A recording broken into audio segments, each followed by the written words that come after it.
It is another very beautiful day, and I want to welcome you to another edition of Insightful Moments. Hi, I'm Jare Tiamiyu.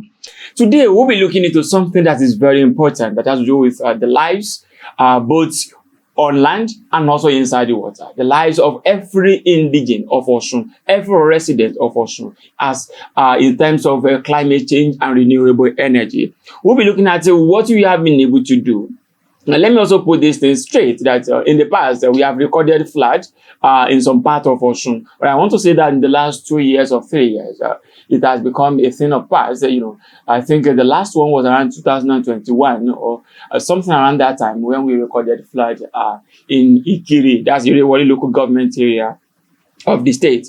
And the state government in Osun in the last 2 years and plus, I think there are some actions that they have already put in place.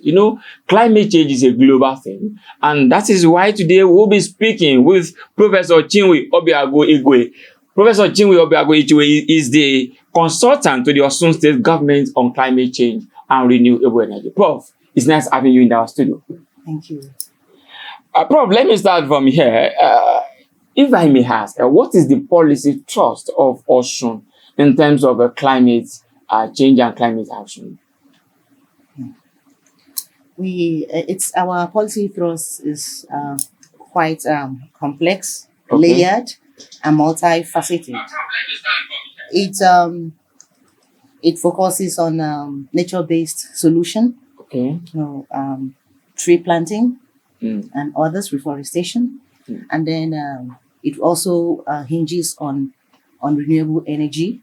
That is the change from fossil fuel to clean energy sources, Mm. and then climate change adaptation and mitigation. So those are mostly the areas that our policy thrust focuses on. But it is quite layered in the sense that within each of these aspects that I have just mentioned to you now, we have key projects that the state is actually initiating and implementing now to ensure that lives are not lost and that they were able to cope the effects of climate change, most especially on vulnerable communities such as women in the rural areas and the youth. Yes, I would like us to start from that area. In the past, the issue of climate action, climate change was not always at the front burner, especially when we are speaking in Osun. I've been in this stage for at least practicing in this stage for about 10 years now. I know that when it comes to climate action, SDG, we're always at the back seat. But I think that things are already changing now. So the rural area, how are you ensuring that they are carried along? All right. I think first of all, I'd like to acknowledge my principal, His Excellency Governor Ademola Nurudin Jackson Adeleke, for giving me this space, giving me this opportunity to be able to actually contribute to climate action in Nigeria. And when I started sometime last year. I resumed, I think it was around January last year. We did not have any roadmap.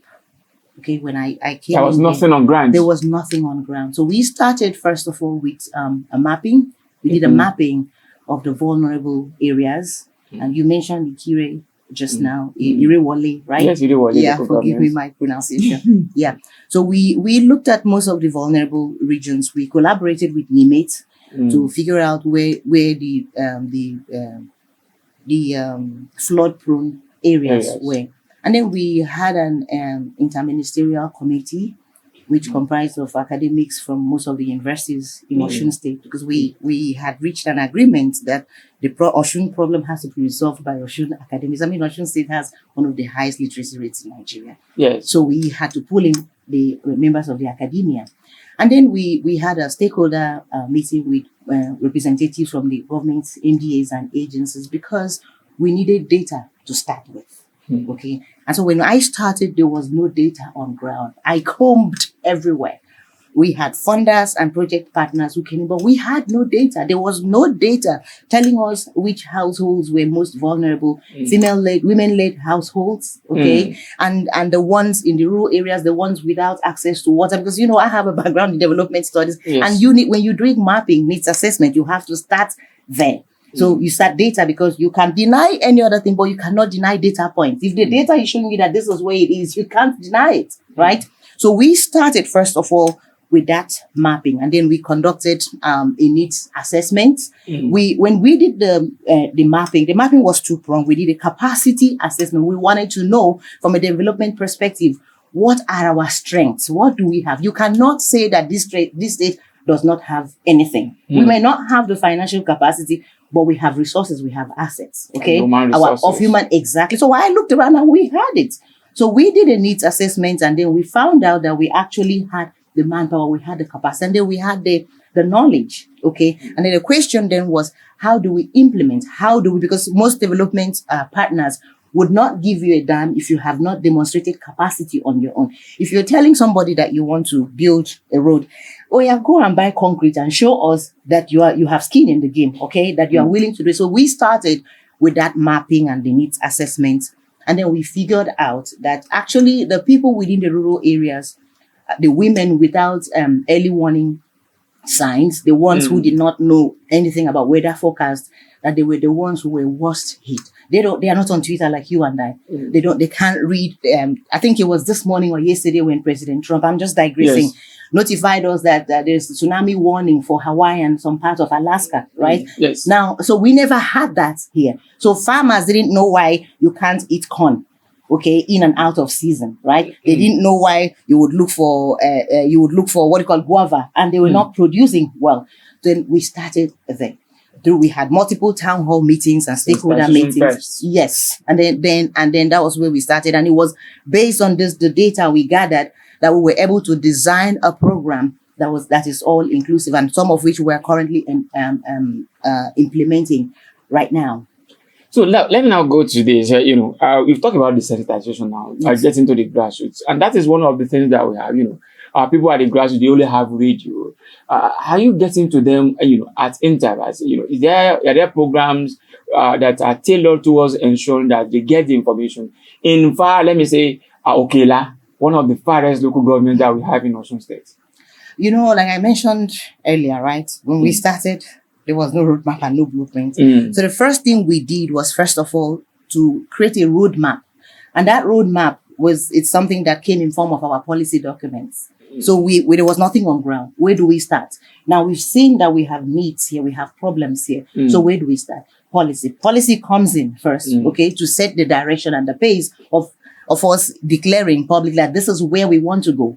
Now, in terms of the implementation now, and you're talking about radio now, it is part of our policy implementation plan to utilize the media. Okay, the media plays a key role. The media, alongside the NGOs and other civil societies, are the watchdogs. You people are the ones who hold us accountable, right? When we tell you, we come up with policies as the ones I have here, we tell you this is what we intend to do, okay? You people are the ones who actually ensure whether we are able to do it. But I find that is currently lacking in Nigeria. Yes, and I say that cautiously and loosely, okay? It is lacking because I think it was in June, the month of June, I reached out to the governor on media, Olusola Ajala, after we had a post-conference stakeholder meeting to tell him that we would actually like to collaborate with some media houses to be able to host weekly, fireside chats to talk about our work on climate change and on climate action, and then to also be able to to interface with the people and have them, especially people in the rural areas, and have them understand our policy focus for the moment. Now, part of the challenge to that, which we are trying to fix now, is that I don't speak Yoruba. Okay, so, and then the agreement we had was that we would have to find someone else, a co-creator, okay, of some of the initiatives we've implemented here, to come on board with me to be able to speak, yes, Yoruba. So when I talk, I'm here and I'm speaking English. So you see now clearly this actually excludes some people from having this conversation, contributing to it. So yes, so that's it. Okay, let me talk about this. I was part of some of your programs that you have had in the past.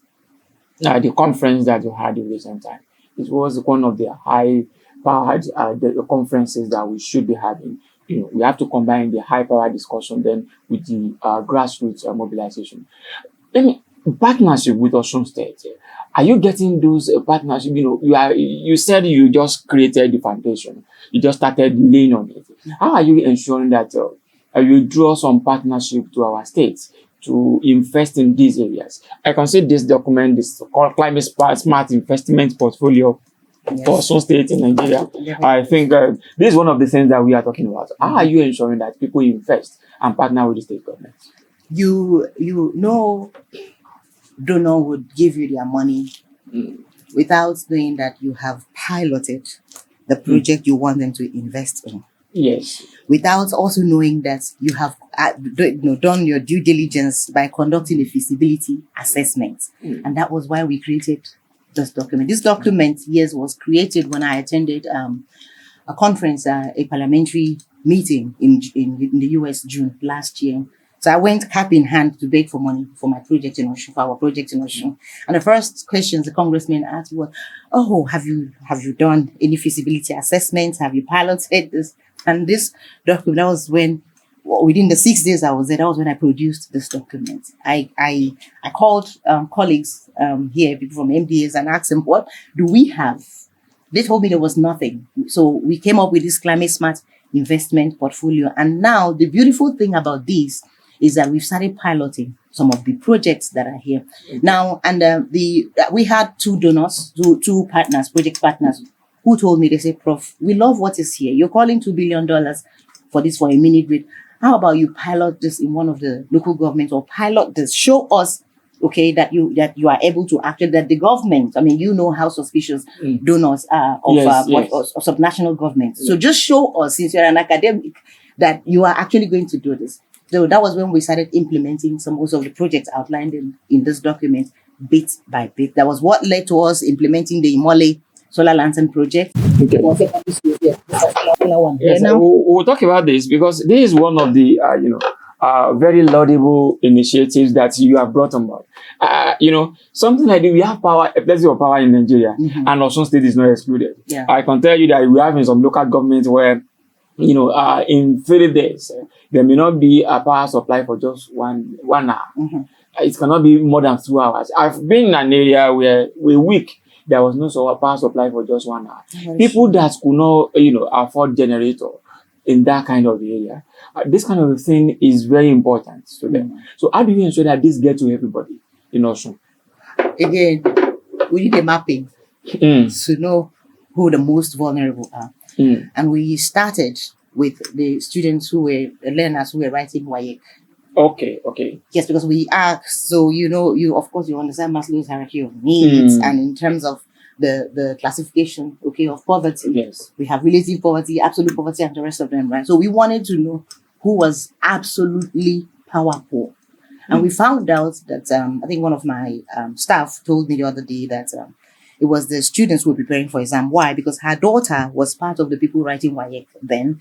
And by the time exam papers came out, I think around 8 p.m. Yes. The principal of the school was saying they should bring money so that students should contribute money for a generator to buy petrol at 8 p.m. in the evening. And other students wrote with candle. And the reason I'm wearing glasses now is because when I was a boarding student, we used to study with lanterns and lamp. Right? With not lanterns, what do you call it? Candles. And it affected my sight.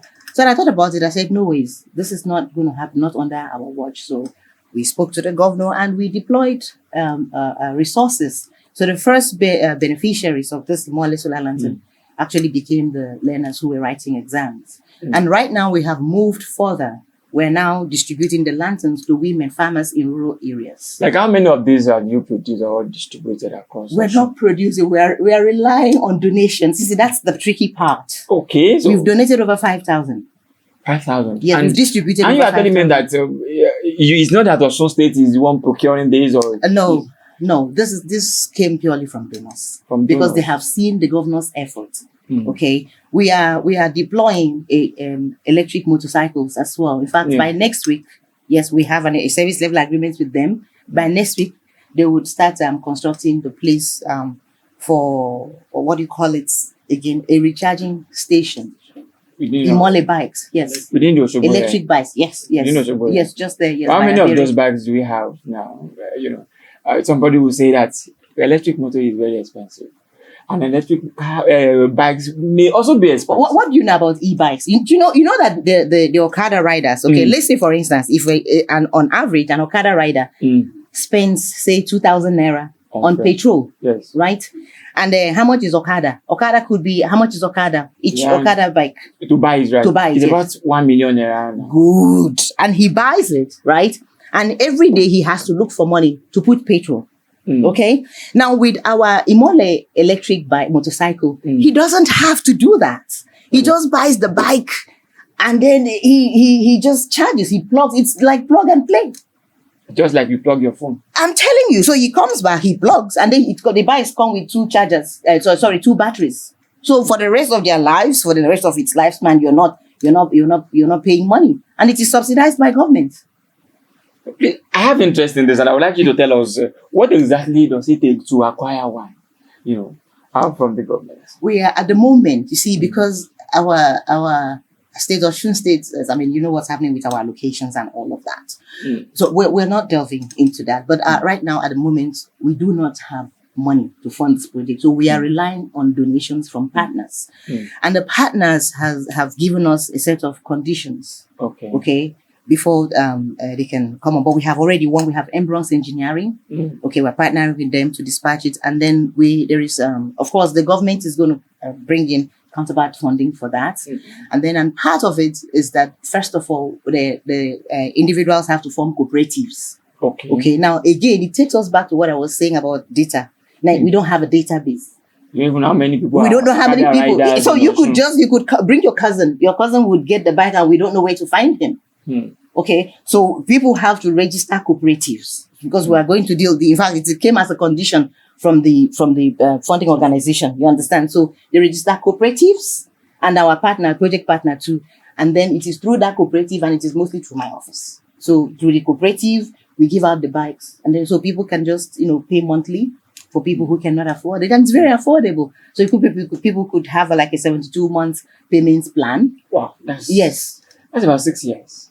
I don't know. We could pay, for instance, 72 is about 6 years. Exactly. So if you don't have money and you want it, okay, you don't have money and you want it. I'm not saying it is 72 months. Okay, I'm saying I'm just giving that as an example. So it could be 24 months. Yes, it could be depending on your capacity. The goal is to make sure that nobody is left behind. The average guy in the village who only gets to pick up 3 passengers per day, right?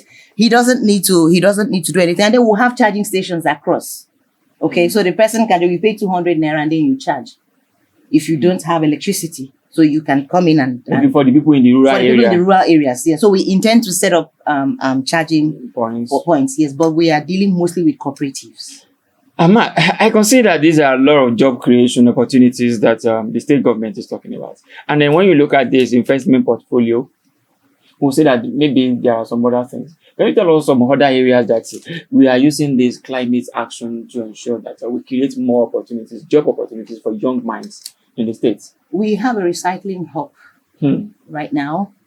And that recycling hub is already creating employment. I think 2 days ago, one of the representatives from the women organizations who visited me asked me and said, Prof, you do know that they are private players? I said, of course I know. The goal, what we're doing is to create employment. But beyond that, we want to create a value chain where nobody is left behind. We want the pickers to be a part of that. Okay, we don't want to leave anybody behind. Government is just people that go around that piece. Exactly, they are all part of the value chain. Now, the recycling hub, what do we do there? It's part of our waste to wealth program, where people bring in. We want to teach our people that waste is actually wealth. That plastic bottle you see, you drink and you throw it away. In the next 2 years, okay, you won't find it again. It can actually enrich you. In fact, I don't know if you are aware that there is a guy that I think he got missing 2 days ago. What does he do? He converts plastic to petrol, to fuel. Yes. There's a guy like that. Exactly. So now in our Osun State, now we were trying to teach people that waste is so that you can actually recycle instead of throwing away. Okay, instead of clogging our rivers, you understand, and channels with those plastics, you can bring it to us and we buy it from you. Now the bigger goal is at the end of the day for us to be able to create a recycling plant. Now we cannot create a recycling plant if we do not know how much waste we generate in Osun State. So at the moment, Omar is busy with waste characterization. We had people who came in, want to start hydrogen okay, production, and then a whole bunch of things that we intend to do, organic fertilizers. The donor organizations are telling us, pilot it first, and then we can come in and scale for you. So that's what we're doing now, trying to get funds to be able to pilot some of them. So this recycling hub is one of them. So we want to run the recycling hub for at least 6 months.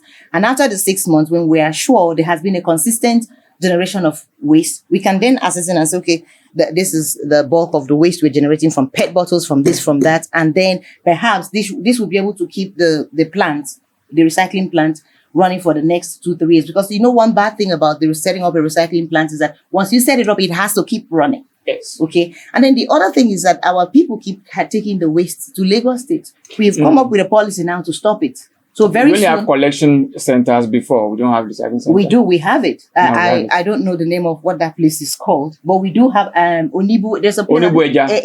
We were going to use Onibu Eja before, and then I think it's currently in dispute or something. So we moved it. I can't remember the name. We're going to Egbedi. Yes, that place. So we have a place and we have a collection point.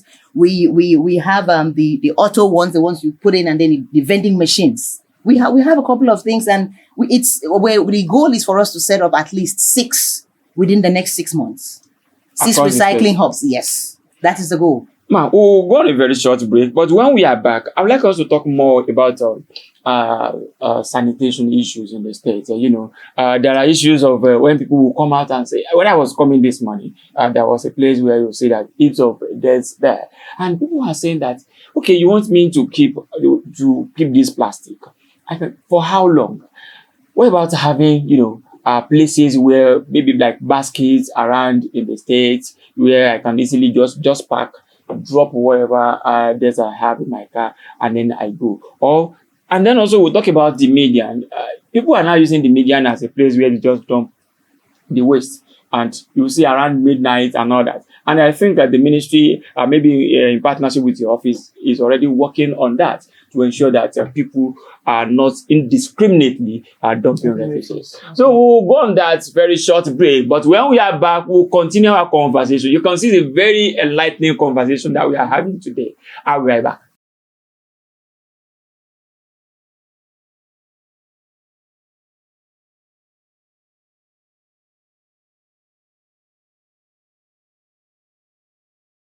You're welcome back from that very short break. And the conversation that we have been having has to do with climate change and renewable energy in Osun. And you can see a lot of things that we have been able to discuss. And now we'll go to the issue of sanitation. In Osun, we've had series of issues around sanitation, around people indiscriminately dumping waste here and there.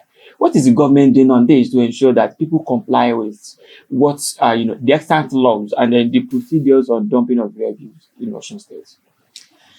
I work closely with OMA, and I see that they are making quite a lot of efforts. And in the past, we had issues with PSP, the collection and every other thing.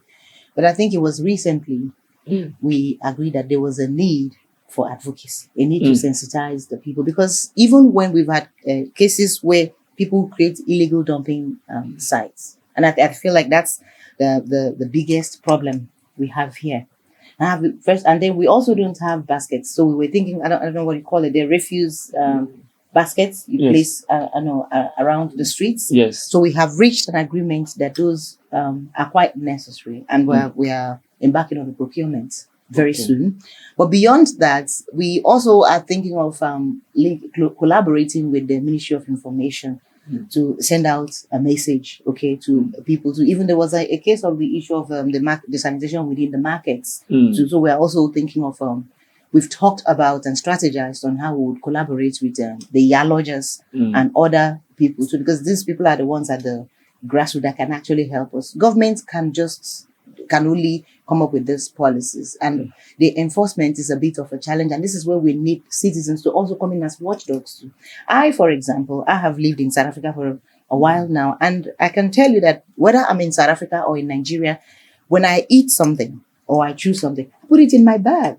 But then you find people drink Coke and they throw it out of the it. vehicle. Yes. So we need to sensitize the citizens. And I think OMA is actually Ministry of Environment is on that right now as we speak. So let me talk about the secondary school students. Do you have any program for them? Are you carrying them along? Because, these are the people that would need to talk to their parents, to their colleagues here and there. How are you carrying them along? The youth are our legacy. Okay, so we've always had a succession plan. Okay, and there's need for, while the MDAs are our institutional memory, to say that this started here, the youth are our succession plan, our legacy. And within that context, we have created a couple of programs for the youth. We have a book that is being sponsored by the government on climate change, renewable energy, nature-based solution, and the circular economy. Circular economy, yes, covers recycling.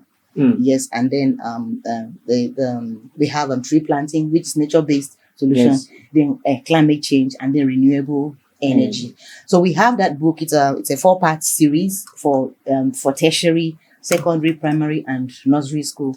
The launch would be taking place towards the end of September, towards the last week of August. The books are ready, so we're just waiting for schools to resume, and then so that we can launch them. Then secondly, we also we're starting green clubs. How many? I think we have over 20 schools. Yes. Okay. We now have an agreement with them. Again, part of what happened was that... Are those 20 schools within Osogbo or spread across? No, they are spread across. Okay. Spread across, yes. Spread across. And then we intend to do more too, but those are the ones who responded immediately. We reached out. You know, we also have a communication issue. Are they only private or public schools? No, public schools. Public schools. Public schools and then private schools. It's a mixture. We have to carry them along, everyone along. Yes. Okay. So let me have your opinion on this project that the state government has been doing the last 6 months or more. You will see that from Olaya down to the government secretariat to ISU, you realize that the government moved from the green grasses that we have there, and now it has been replaced with concrete. That is happening across, even when you go into estates and some other main roads within the state. And some people are now asking that this is like moving from green to black, and then everybody is calling about green energy, green society, green environment, all this and that. What's your opinion on that?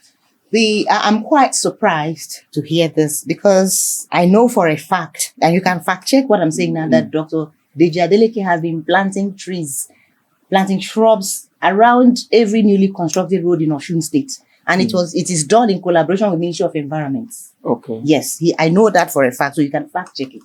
Now, that's one. And then secondly, part of the challenge we have with creating, planting those shrubs had to do with watering and the adverse effects of the weather condition. When most of the roads were constructed, the plan was to have people, was to plant the shrubs and have them watered. And then the weather forecasts came in. Okay, the weather forecasts came in, and the thought was, so what are we going to do? If you leave some of the untarred part of the road, it becomes degraded very fast. And then we have the defaulters who wouldn't drive on their assigned lanes. So that was part, and I mean, I understand it was ill-conceived, but it is not across all the roads, just a few of those roads where it was very difficult to maintain the shrubs. But we had a meeting and decided that we're going back to planting the shrubs. But in some areas, like at the Ring Road, the western part of the Ring Road, we have masquerade trees. Across, when we are going towards north part. I'm not sure of that, but I'm listening. But we have it. That is the western part of the Ring Road. We have masquerade trees, and that was planted by the administration of former Governor Olabunsoye Oyinlola. That's about that government ended in 2010. So which means about 16 years now. And if you see those trees, it's one of the most beautiful areas, especially when we have the area view within Osun.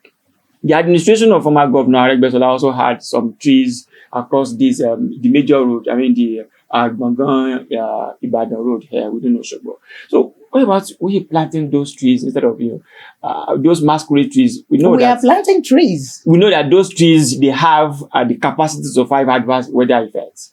No. I think there's something you're missing. You're missing a point about tree planting. Okay, first of all, when you're planting, there are different categories of trees, and you have to find out why you're planting those trees and what kind of tree. Okay, you have the umbrella trees. Okay, what kind of tree will would thrive well or would be suitable for a particular landscape. You understand? So, and whilst we're busy currently, fixing the roads, the Ministry of Environment is also busy. We have people on ground, forestry, we have seedlings. Okay, we were supposed to commence tree planting, even from Union Osun, that route. Okay, yes, from Union Osun. I think that was I had a meeting with them in Jan. I was asked to wait until the rains start. I've been in and out. It's not easy handling policy articulation and design and implementation. So we then agreed that we would have a plan. Remember, again, this is not just something you do at a whim like that. There has to be consultations and planning. We already have seedlings. Okay. We have seedlings. Yes. Now, most of those, we're planting trees everywhere. Now, we have, we do have the graded forest. We have the Shasha, we have the Ago, which we already have an agreement. We have a reforestation project with a company that is coming in to do that. Okay. So we also have private individuals who have donated seedlings. But you have to, beyond planting the trees, you have to be able to pay somebody to water those trees every day. We have some marshals that were recruited by the Ministry of Environment recently. We have them. But if you're moving them, then the thing is, we're talking about capacity now. If you're expanding. What about training them? Are you going to pay for it? But because we have Imole use call that are about 30,000 or 20,000 I think you're moving into a different field now. I'm just telling you, I'm just providing solution to the lack of human capacity. If it's coming as a suggestion, right, it is welcome. Yeah, but I'm only telling you now that when policy implementation is not just something you wake up one. There are processes to this thing. Yes. You don't wake up and say, "Oh, Imole youth call, you people come in and start watering the trees." No, there are processes, and I think we also need to look into our processes because it's part of the things I find frustrating. Okay, that you have something to do and then files have to move from table to table, and sometimes you get to a particular table to tell the person is not around and all of that. So these are some of the challenges I have experienced coming into, but we are working on it. We are not perfect, but trust me, we are making an effort. We're trying. It's obvious that you are making an effort. And your suggestions are quite welcome. I've heard you. All right, man. Lastly, I want you to just tell us what you think the people of Osun State should be doing to support all these efforts of your office and then that of the state government. What do you think we should be doing now? I cannot work alone. I need everybody, and climate change concerns every one of us. Yes. Okay? I can't work alone. I need everyone to come on board. Everyone, we need donations, we need volunteers. We need people to speak up. When you see someone dumping something, you tell them to pick it up. And if we took responsibility and stopped thrashing things everywhere, it would help. That's one. Then secondly, the citizens are the watchdog. When government, we've implemented, look at all these papers I have here. These are policy documents, okay, on renewable energy, on this. But the government is making an effort. It is only citizens that can hold each other accountable. The governor has created an enabling environment by hiring me, first of all. So I come in with my expertise and my knowledge. And we're articulating these things and creating a roadmap and strategies. Now, I need everybody to come on board. You're quite knowledgeable about climate change and it's impressive. The average person does not know. When we started talking about climate change and we had some yalogers attend one of my programs, that was when they were asking, what is this climate change? And then we sat down. That was when we also agreed that we would translate some of my work into Yoruba so that they will understand. So we are working on that. Like I said, we are work in progress. I only just started last year. And I mean, look at all that we have done, right? But we are still on it. Okay. Now, where I need citizens to come in is that lend your voice. Lend your voice, contribute to public discourse. It doesn't stop. You hold us accountable. You are holding us accountable. You put me on a tight spot now. So I'm going to go back to the drawing board now. I'm going to go back to my people and tell them, okay, you guys, they called us out. So we need to go back to the drawing board and look at what we have. What assets do we have in-house that we can utilize? Okay. And then I heard you. So we need to work on that. And then we also need citizens to help us. Stop dumping refuse everywhere. And when you drink water, you can store yours and go to our hub to exchange it for money. I think 1 kg is around 800 or 1,000 naira. Yes. So I understand that there is a need for us to do a lot of PR about these things and notify people. But I mean, I can't do it alone. I'm only a consultant and my time here is limited. So the citizens that need to carry forth my legacy. yes, the citizen must carry forth the legacy. But when you say your time is limited, maybe you will have to apply for extension of period so that you can stay with us for a longer period. And that was a very fantastic conversation that we have been having with Professor Chinwe Obuaku. Our Professor Chinwe Obuaku is the consultant to the state government on climate change and renewable energy. And you can see some of those things, laudable projects that the office has done in the last 2 years, or in the last less than 2 years, let me say just 1.5 years that she has assumed the office. And this, this thing, I think is one of the best things that we can have. I was born in a rural area, and I can tell you that where I was born to today, there is no electricity. Wow. So that's to tell you how bad that kind of place could be. But we rely solely on this kind of a solar power.